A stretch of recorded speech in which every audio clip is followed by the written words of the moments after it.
shock to the community. Waynesboro Police Chief Jimmy Bunch is talking about the murder of 65-year-old Henry Adcock. It was a warm summer morning when the murder mystery began.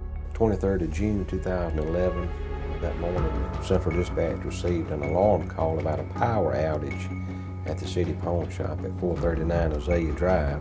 When officers arrived, the scene was far from secure. The bars on the front door were open, as well as the door. The main entrance to the building was unlocked. The alarm company could not reach the key holder of the pawn shop, who was identified as Henry Adcock, to let him know that the building had been unarmed. Chief Bunch says that wasn't the only abnormal thing about that warm summer morning. He normally was at work at the business, usually around 7 a.m. or a little bit before 7 a.m. I would come into work in the morning times and used to see his vehicle parked there. It's very unusual for him not to be there at that time of the morning.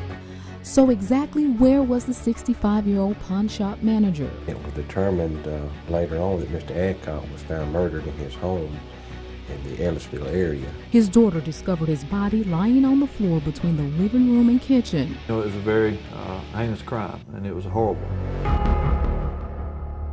He was covered in blood. Authorities say he had been shot multiple times. I think it was no doubt immediately that based on his position and the way he was laying from what we could observe, that it was probably foul play.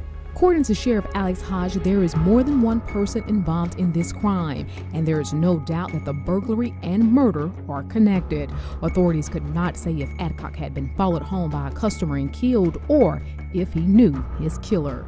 We have collected evidence that will help us, once we do identify a suspect, to be able to lock that suspect to the crime scene.